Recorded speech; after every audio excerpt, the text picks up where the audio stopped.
Through scope. This is Queese, man. Appreciate everybody that's been checking us out here. Subscribe to the YouTube, follow the socials, Instagram, Twitter. Everybody that's been supporting us so far already subscribed. We appreciate y'all. I had to turn on the camera real quick, man. We got some interesting news, man. Caitlin Clark received an offer from the Big Three. Cube sent the offer to Caitlin Clark. Hey, now how do y'all feel about that? I mean, I was shocked when I first heard it.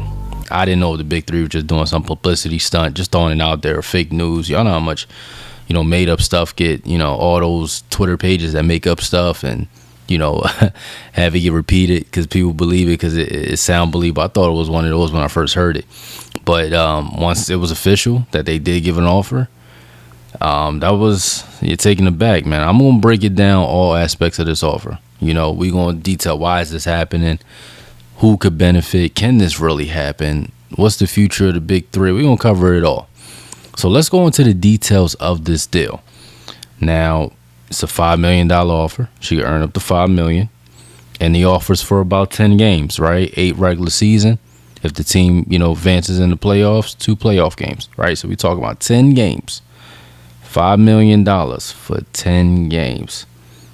Now you ask me, I'm signing it. You ain't gotta tell me nothing else. Part of the deal. What else I gotta do? I gotta play with one hand. What I gotta do? I'll sign it right on. Who I'm playing against? What? I don't care, man. I got me playing against 10 people that play like Shaq or Giannis. I don't care. Sign it up. Let's go. She has clearance. Ice Cube said, it's fine for her to play in the WNBA and the Big Three. So he was cool with that. He wouldn't stop her from doing both. And she also gets merchandise and a percentage of the merchandise and stuff like that. So this deal can really make her a lot of money. More than what she would have made in the WNBA, her rookie contract. They started like $72,000, right? So they go from that to, $5 million. And obviously Caitlin Clark can get more than $72,000, right? With the brand deals and all that other stuff. She's estimated to probably get around $3 million. So going to the WNBA with all the extra, endorsements and stuff that she would end up getting offered to her. So, she still will make in the millions regardless, right? But that deal there for the average WNBA player, they not seeing that. Not even close to that, right? Salaries just got raised and they still not where they need to be, low 6 figures for some people, high 6 figures for the best players. Like it's not generational, right? It's not like you play 1 year, a couple years, and you kind of set a little bit, right? So if we talking about this deal, let's talk about why was she offered this? Why her, right? Well, the buzz is through the roof for Caitlin right now. Every time her team is damn near playing against another marquee college team, they breaking records, right? The viewership is through the roof. She's a draw, one of the best players in college basketball at the moment. She just broke the scoring record all time for college points. So, I mean, for her, she is at the peak of her popularity right now, right? And Ice Cube saw an opportunity, right? And obviously, it's a business move. Not everybody, you can go in there with pure intentions and still be a business move. Like you can still do both, right? So he's seen an opportunity, right? And this can help his league in some other ways too as well. But if you're talking about for Caitlin Clark now, he could bring in a demographic that's not, watching the Big Three. Because we know most women ain't tuning into the Big Three. I mean, they watch some 40-year-old dudes past their prime, probably don't look, women, someone watch because how they feel like the guys look, right? These dudes are past their prime, might not be on their radar, right? So they ain't watching, they ain't checking that out. But for people that are fans of women's basketball or following Caitlin Clark and, the movement she got against her, they might want to check it out just to see how she do against the men. And you're going to have men to check out just to see how she do against the men. You got them dudes that's waiting to prove that women can't hang with, men basketball players. Y'all see them. All the dudes under the Bleacher Report, the House of Highlight comments. Every time it's a women's basketball game being shown on the highlights, they show their ugly head right out there. Like, I'll say that's why they can't last. That's why men better at basketball. You see them. They can't wait because I give them the ammo they need. right? We was waiting on the Brittany Griner, DeMarcus Cousins matchup when she called him out. You know what I'm saying? So for Cube, I mean, it makes sense, right? Even if she didn't take the deal, even if she ends up not taking the deal, the fact that he's willing to pay that much for a women's basketball player, marquee women's basketball player, it does send shockwaves that maybe somebody else that is coming up with the same buzz or close to can also get a deal like that, right? Or now people are looking like, oh, he's willing to entertain a woman playing in his league, right? So for his league, it can do a lot of good PR, right? But for her, should she do it? Well, you got great money, right? It's a low commitment. It's only 10 games.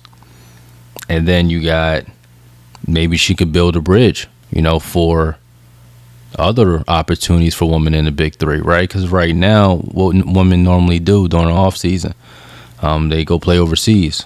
And with the whole Brittany Griner situation, I don't know how many women are want to line up to do that again, right? But everything she went through. But then you also got situations where, they're not making enough. Not every player is making enough to just play in the WNBA. So maybe this can open up an opportunity for maybe Ice Cube to make his own big three for women, or, pay them more or extra income to play in his league.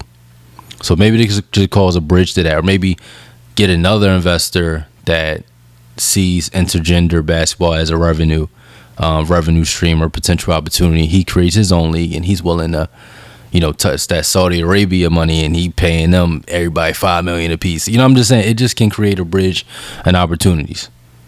And if she's willing to be the trailblazer for it, or the first person to try it out, then that might be something that interests her, right? Also, competition.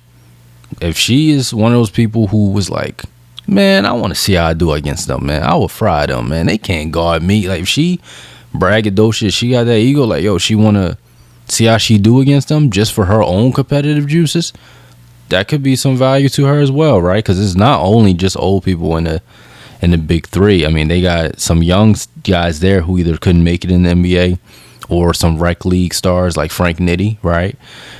So they got people in there like that's not just all old, and it could be a challenge for her, right?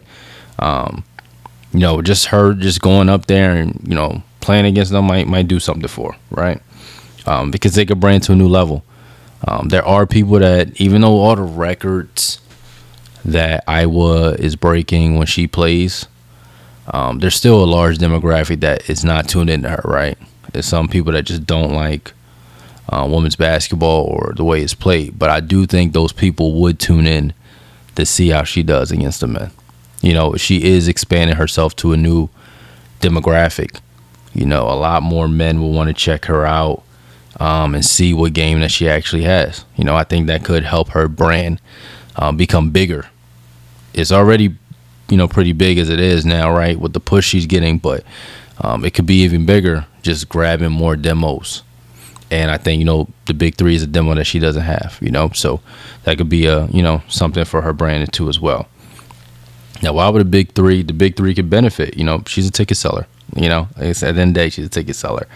And the buzz attached to her name, you latch onto that, it's only going to do wonders for your league there, just as far as name. Just getting your name synonymous with her is, can be beneficial to you. Expands the growth options. The big three has been around for some time now, at least over 5 years, I'm assuming, right? You gotta innovate, right? You gotta try something new, right? You gotta add some other little wrinkles to continue to, push your game forward. And now you could try to make it scalable, I guess, right? Adding a new league and or opportunities where maybe you're doing women and men competitions, right? You've seen with what the NBA did with Steph and Sabrina. So maybe you try something like that, or it just opens up the possibilities for you there. And maybe it might be a market that's untouched, right? That you can kind of bridge the gap towards. And maybe that can help them, have them grab a different demographic. I don't know any woman that's checking out the big three. So maybe that's also a demo that they can tap into, because people want to see what Caitlin does. So I see how that's one of the things she could do to help them too as well. So, and also I'm gonna touch into this point a little bit later. Q feels like the NBA is blackballing him from getting opportunities. Right? He feels like they are encouraging players to not, and he said he heard from players that they're encouraged to not to show up and support his league. So we know how closely the WNBA and the NBA work together. The NBA is funding the WNBA, right? We know how close that relationship is. So maybe if he's able to do something there with them, maybe that can soften up the relationship with the NBA. Or because he's doing that and the NBA is not in that field at all of doing intergender stuff, maybe that can push him further away from being viewed as competition. Because he said that he feels like they're viewed as competition, and that's why the NBA doesn't support him or want their players to support him. So, once you grab some, Caitlyn and mix them in with the men, that's not an NBA product. So maybe they might feel like, okay, all right, you're not in our lane now. You know what I'm saying? So maybe that could help them out. Again, that's just speculation. It's that can help them out too as well. Right? So why was she offered and no other WNBA player was offered it, or upcoming college player was offered it? Why do y'all think that? Now, I think she was offered it because she's getting the push right now, right? But her game is living up to the push. So you got the media, you got all the big platforms that are trying to make her the one that's going to be next, right? But her game is backing it up, right? So it's easy to latch on that as long as the game is backing it up. But it's a powerful movement. So I understand why you could see that and just want to attach yourself to it. So I understand why she's getting offered it. She's having like a Steph Curry type effect. And before y'all kill me, I'm not saying, Bro, what are you talking about, man? Bro, I'm out, man. she's Steph. I'm gonna repeat, I am not saying she's Steph, but her game is similar. She's pulling up from 30 or 40 feet, launching them things at a high clip, 15 threes a game, it feel like. So she's playing like Steph, as far as like her, and she's putting up 30 or more a game, right? So she's playing like a Steph effect where the WNBA, college basketball has not, or women's basketball hasn't seen that before. The men have seen it with Steph, but we have not seen it with women yet. Somebody that's shooting that far at such a high clip, we haven't seen it. So they're getting that for the first time, a player with that play style, as the volume that she does it. Right now, Sabrina shoots pretty far, but Caitlyn shoots it way more, and I think she shoots further than Sabrina even shoots. So when you got that now, it's a style of play, just a new level of excitement. When people see her pull up, them games get hype in Iowa when she pull up from 40, 30, 40. So that is a new level of excitement, right? And people want to see it. And initially the offer, was made private. Right? So, he wanted to make the offer private, and I think it's easier to convince a player that's not in the WNBA ecosystem than to get somebody that's already in there, right? Because you don't want to make too much noise. Say if, he knows what the relationship he got with the NBA, and he didn't want this really getting out there yet because he wanted to touch the waters. You don't want to just piss him off and now start going after the legends of the WNBA. Try to go get the best players of the WNBA. Try to get Aja Wilson, Breanna Stewart, Ella Dawn, or Sabrina, right? Just to try to get those people. Like, you want to go after, somebody who is not in there yet, right? Somebody who still can make a decision. She could still decide like, oh, all right, I got another opportunity. Maybe I might not go to the WNBA just yet, or I don't owe anything to the WNBA yet. You want to get somebody at that point. Because, again, you don't want to make too much noise. I don't think Q want to piss them off that much by having the audacity to go ask Aja Wilson to come over there. I think he feel like it would have been too much to do, at least as the first offer. So I could see that why he did it with Caitlyn. And some of those other college players aren't seniors yet, or they don't have the buzz. Nobody really currently has the buzz. No WNBA player or college player has the buzz that she has. So we could do the comparisons of why you didn't offer that person that Caitlyn is the hottest thing in women's basketball right now. At least right now at this moment. WNBA season didn't start right, so I'm not saying overall I'm not saying she's the best. None of that. But it has not started yet. So the only thing you're hearing about right now is Caitlyn. So you capture that buzz now. Is what I can understand that. But we got to get into somebody had an issue with that. Lexi Brown. She's a WNBA player. She had an issue with what Cube offered. Now let's break down her issue, because from what I gathered, reading her tweets, that she had an issue. Well, she basically had an issue with a couple of different points. She felt like Ice Cube proposal only helps Caitlin Clark. She didn't feel like what he proposed helps women's basketball as a whole. And the quote he put out made it seem like that. Well, his quote was that was his intentions, to help women's basketball as a whole. But she feel like that only helps Clark, because you only offer Clark the deal. You didn't offer it multiple deals to different players. You just gave it to her, and that's only gonna help her and her brand. It's really not gonna do anything for the other ladies. Like what is it gonna do for them, right? And then she also felt like, and my rebuttal to that, was like I said, like, Clark, if you wanna do that, you go at the Clark, right? If you're trying to capitalize and get the best business move for your business, you want to get somebody with her buzz right now, right? And she's an advocate for another summer league that goes on. It's called Athletes Unlimited. You guys check them out. I was exposed to them for the first time, and researching what they do and seeing some of the things they do. It's a unique league, right? I don't know if any of y'all heard of it, but goes on in the summer. And what happens is they draft teams, right? So it's been on for about 3 seasons now. It features, pro WNBA players as well. It's like 40. It's a lot of people. That's 40 people that's in it. Teams get redrafted every week, so you get to see the best players. Battle it out. And compete against each other, different combinations.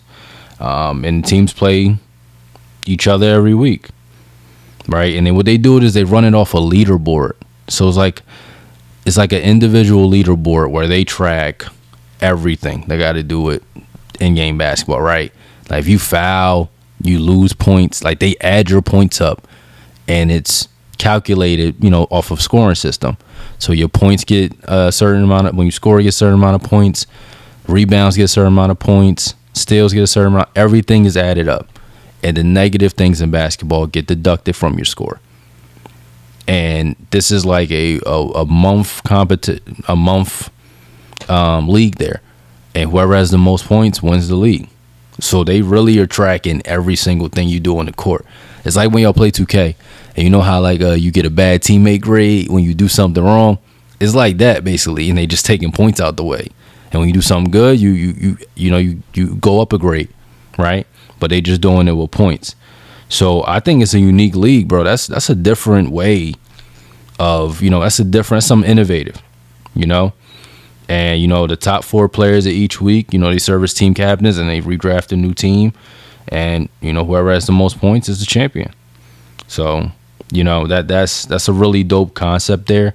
The only issue is the starting salary is like $20,000, right?